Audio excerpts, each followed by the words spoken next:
Hi guys, this is True Vine, your prophetess Catherine.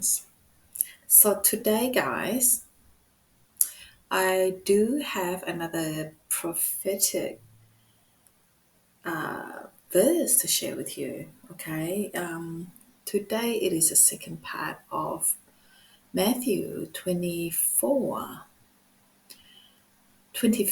Sorry, so I have done the first part of this prophetic message of Matthew verse which I have received from the Lord. Okay, it was on the 13th, which is yesterday. So today we will be looking at a lesson in diligence. And the last lesson that I have made was of the 10th version. So today we will be looking at second part of Matthew 25, which is a lesson in diligence, okay? The talents. And this verse is of book Matthew 25, 14 to 30. So Jesus gives illustration of the talents. While still with his four apostles on the Mount of Olives, Jesus tells them another illustration. Second one, actually. A few days earlier, while he was at Jericho, he gave the illustration of the minas to show that the kingdom was yet far off in the future. The illustration he now relates has a number of similar features. It is part of his answer to the question about his presence and the conclusion of the system of things. It highlights that his disciples must be diligent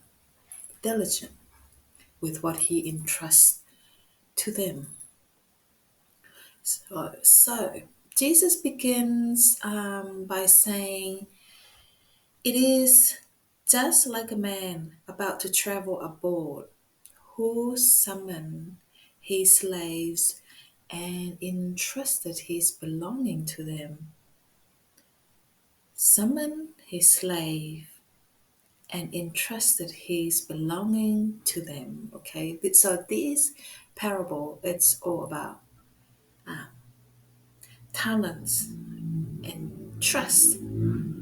Okay, how well can you use that talents of yours that you've been given with? So, given that Jesus, okay, had already linked himself to a man who traveled abroad to secure kingly power for himself, the apostles could easily see that Jesus is the man being spoken of now. According to Luke 19:12,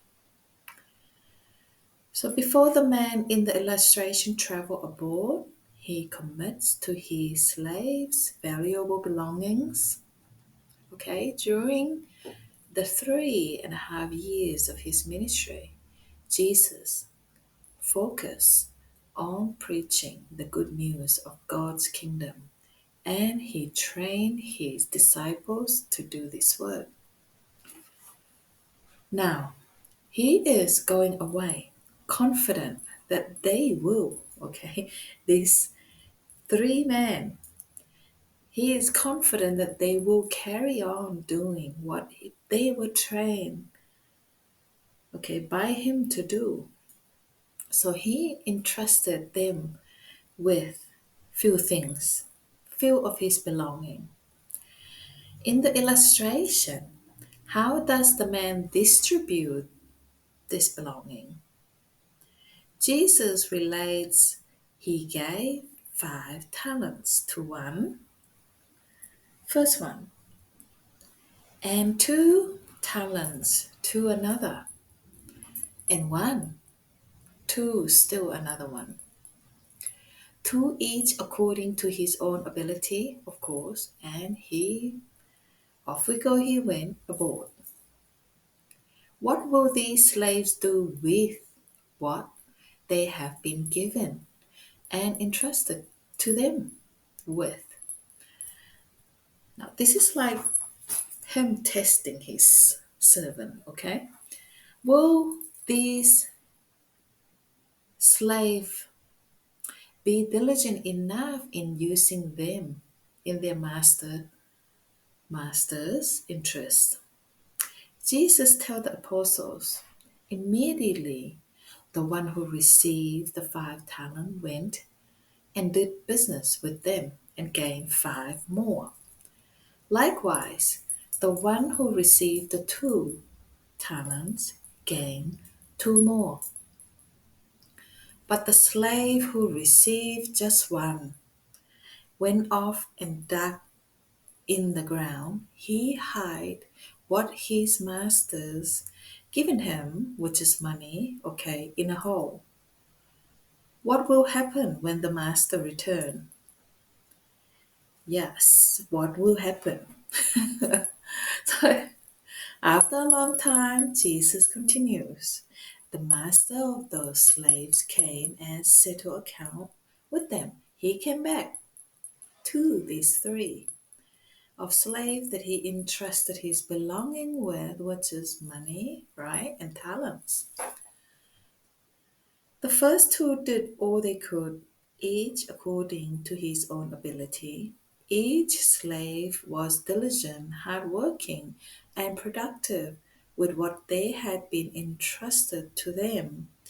The one who received 5 talents, okay, he actually doubled that of what he had been given by his master. So, as did the second one who did receive 2 talents, okay, he also received and gained, multiply by what he had been given. So both men were diligent and productive, hardworking slave. So okay, back then guys, a worker would have to labor about 19 years, okay, to earn the equivalent of 1 talent. And I'm assuming this 1 talent is some kind of currency of the money in those days, perhaps. So I could be wrong, so check on that one. However, the master has the same, okay, commendation for each of them. Well done, good and faithful slave. You were faithful over a few things that you have been given. I will appoint you over many things. Enter into the joy of your master. It is different though with the slave who received 1 talent. The third slave. He says, Master, I knew you to be a demanding man, reaping where you did not sow and gathering where you did not win. So I grew afraid and went and hid your talent in the ground. Here, your talent in the ground.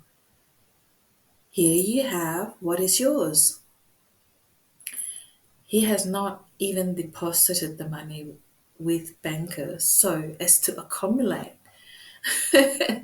Oh, well, I do not want to be the third guy, do you? My poor things, right? Ah, who would be? That seemed to me a lot of work, okay, to dig a ground and have to hide something in there.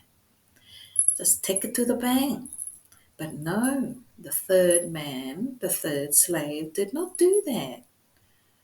So he did not even get interest for this talent he had been given, which is money, okay, from his master. His master apparently, yes, his master actually see this as okay, the work against his interest, okay, that he not gaining him nothing in what he have entrusted this man with to begin with. He did not multiply it, he did not use it, but instead he buried it because he was afraid. Or was he lazy? We don't know. Fittingly, the master designated him a wicked and sluggish slave. What he had is taken away and given to the slave who is willing to apply himself diligently. The master sets out his standard. To everyone who has, more will be given. Okay, I repeat, you guys, listen carefully here. This is what God expecting of us, okay? Listen, to everyone who has, more will be given, and he will have an abundance. But the one who does not have even what he has will be taken away from him. Matthew 25:26 to 29. Jesus' disciples have much to think about, okay?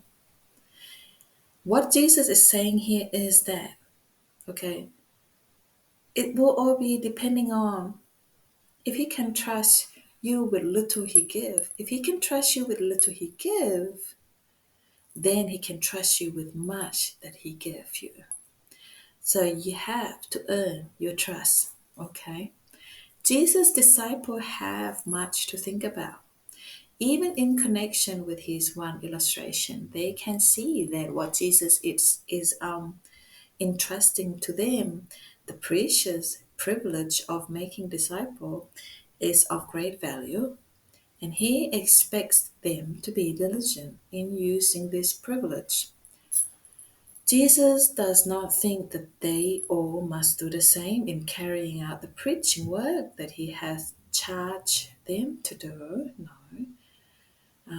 Each should do all that he can. Okay, we have our part to play in this big world. We are the fishermen of God. Okay, we are out there preaching to catch fish for our master. So, preaching work is like a fisherman. We fish for people's soul. We fish to give. So okay, that's how I see it. We have been entrusted with gospel, and now Jesus is expecting us to do something with it. It may not all look the same, but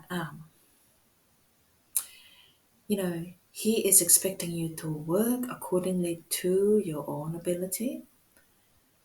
Like God always said, guys, He always good that way. He doesn't expecting you to change who you are. He doesn't.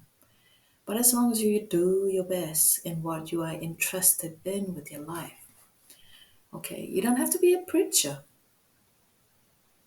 Do your best at what you are responsible to do, your tasks that you've been appointed to do in life. So each should do all that we can do according to his own ability. This by no means implies that Jesus will be pleased if one is sluggish and fails to do his best in promoting the master's belongings. That's gospel. How pleased the apostle must be, though, with assurance to everyone who has. More will be given. So if he can trust you with little, more will be given. Okay, sometimes God will test you with things that you have. Little you have, what you do with it. And if he can trust you with that little bit you have, he will give you more, right? This is so, so good, guys. Yeah, once again, it's really enjoyable to make this, to share with you this prophetic verse. So